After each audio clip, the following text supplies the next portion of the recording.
Hello friends, आज हम बात करने वाले हैं एक बहुत ही कंफ्यूजिंग और इम्पोर्टेंट टॉपिक के बारे में। ये तो हम सब जानते हैं कि इंडिया के अंदर इनकम टैक्स एक्ट 2025 एप्लीकेबल हो चुका है। टैक्स लगना है, किस हिसाब से लगना है वो आपको देखना पड़ता है अपने रेसिडेंशियल स्टेटस के हिसाब से। इसमें बहुत लोगों को कंफ्यूजन होता है कि बंदा रेसिडेंट है कि नॉन रेसिडेंट है। उसके हिसाब से ये चीज डिसाइड होगी कि उसकी कौन सी इनकम इंडिया के अंदर टैक्सेबल होगी, कौन सी नहीं होगी। तो अगर बंदा रेसिडेंट है तो फिर उसके द फर्दर हम देखते हैं कि वो ऑर्डिनरी रेसिडेंट है कि नॉट ऑर्डिनरी रेसिडेंट है।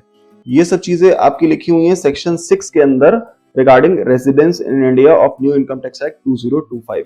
आइए हम एक टेबुलर रिप्रेजेंटेशन से जान लेते हैं इजीली कि इस सेक्शन के अंदर कौन रेसिडेंट बनेगा, कौन नॉन रेसिडेंट बनेगा, और अगर बंदा रेसिडेंट है तो उसमें से ऑर्डिनरी रेसिडेंट कौन होगा और नॉट ऑर्डिनरी रेसिडेंट कौन होगा। तो अगर आप इस चार्ट के ऊपर नजर डालें तो हम सबसे पहले तो इसमें इंडिविजुअल्स की ही आज बात करेंगे कि इंडिविजुअल्स के अंदर क्या क्या कंडीशंस बन सकती हैं। तो एक इंडिविजुअल कब रेसिडेंट होगा तो उसके लिए उसको बेसिक कंडीशन ये सेटिस्फाई करनी पड़ेगी जो सेक्शन 6 के अंदर लिखी हुई है। यहाँ पे देखिए मैंने टेबुलर वे में प्रेजेंट किया हुआ है कि बेसिक कंडीशन कोई भी एक सेटिस्फाई करनी है। वो दो कंडीशंस क्या हैं? Stay in India for 182 days or more in that tax year, मतलब किसी भी एक टैक्स ईयर के अंदर 182 या उससे ज्यादा दिन अगर आप इंडिया के अंदर रह जाते हो तो आप रेसिडेंट कहलाओगे as per section 6 sub section 2। अगर मान लीजिए आप ये कंडीशन मीट नहीं करते हो, मतलब 182 दिन से कम इंडिया के अंदर हो उस पर्टिकुलर टैक्स ईयर के अंदर, तो फिर मिनिमम 60 डेज या उससे ज्यादा का स्टे होना चाहिए उस पर्टिकुलर टैक्स ईयर में।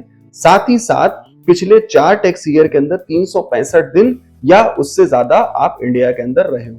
तो इन दोनों में से कंडीशन नंबर 1 या कंडीशन नंबर 2 दोनों में से कोई भी एक कंडीशन अगर आप सेटिस्फाई करते हो, इसको हम बेसिक कंडीशन बोलते हैं, तो आप रेसिडेंट इन इंडिया कहलाते हो।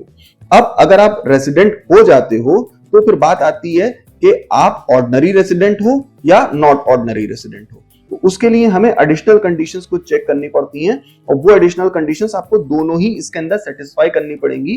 तो अब इसको हम पढ़ लेते हैं। ये सेक्शन 613A के हिसाब से है।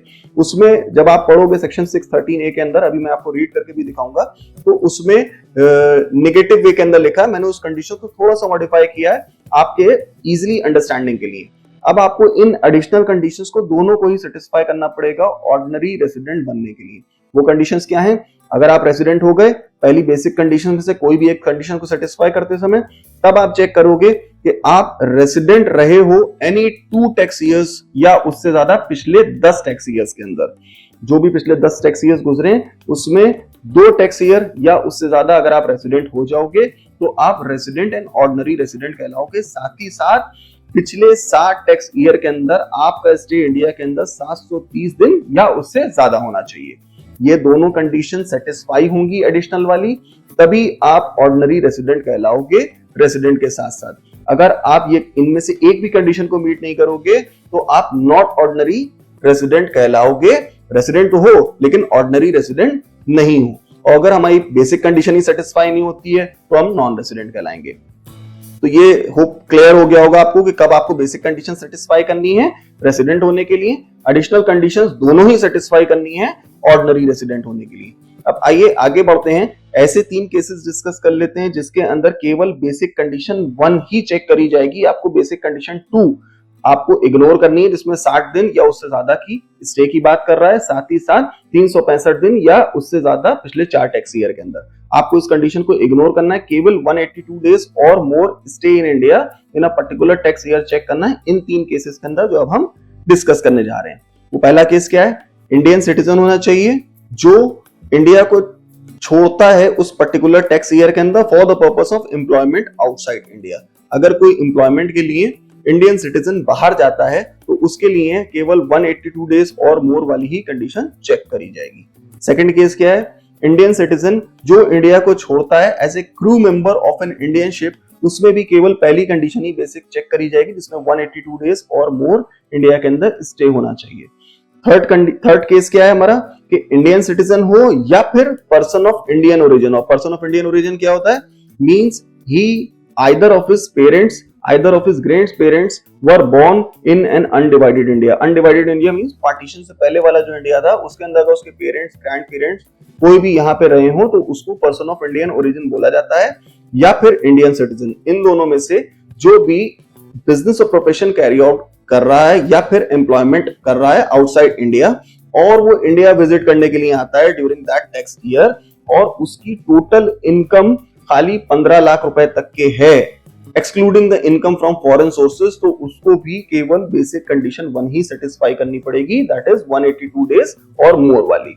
अब सेकंड सिनेरियो इसमें बन जाता है कि अगर मान लीजिए कि हम इंडियन सिटीजन है, पर्सन ऑफ इंडियन ओरिजिन है और बिजनेस प्रोफेशन अपना एम्प्लॉयमेंट आउटसाइड इंडिया हम कैरी ऑन कर रहे हैं और इंडिया विजिट करने आते हैं और हमारी इनकम जो है वो 15 लाख रुपए से ऊपर होती है, तो उस केस में हमें फिर दोनों कंडीशंस चेक करनी पड़ेंगी। लेकिन जो दूसरी कंडीशन होगी वो मॉडिफाई हो जाएगी, जिसमें हमारा आपने देखा होगा कि 60 दिन लिखा हुआ था पर्टिकुलर टैक्स ईयर में, 365 डेज लिखा हुआ था आपके पिछले 4 टैक्स ईयर में, तो 60 दिन को रिप्लेस करके हो जाएगा 120 दिन इन दैट सेकंड कंडीशन। तो बेसिक कंडीशन की अब 2 कंडीशंस क्या बन जाएंगी जो आपको एक भी सेटिस्फाई करनी है फॉर द रेसिडेंट बनने के लिए, stay in India for 182 days or more in that tax year और stay in India for 120 days or more in that tax year and 365 days or more in last 4 years। तो आप basic condition number 2 में आप देखोगे 60 दिन को replace करके 120 दिन कर दिया गया है रेसिडेंट बनने के लिए उन केसेस में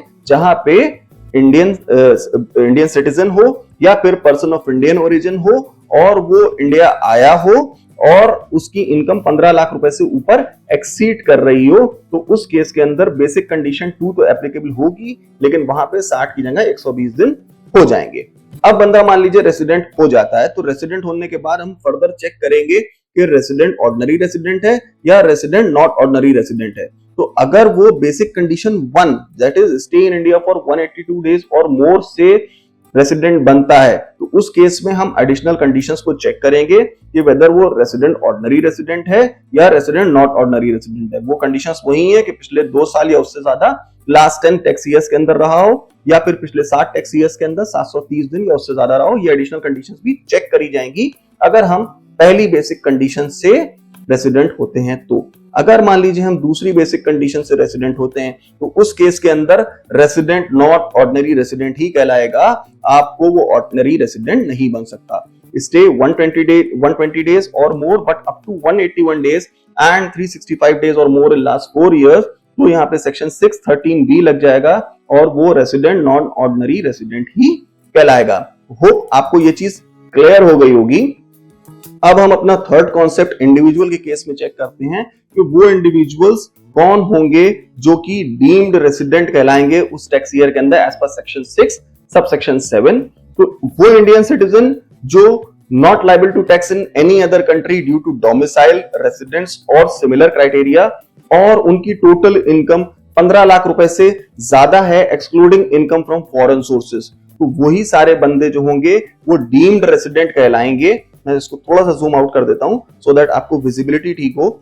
Indian citizen not liable to tax in any other country due to domicile, residence और सिमिलर क्राइटेरिया और उनकी टोटल इनकम 15 लाख रुपए से ऊपर है, तो वो डीम्ड रेसिडेंट कहलाएंगे उस पर्टिकुलर टैक्स ईयर के अंदर।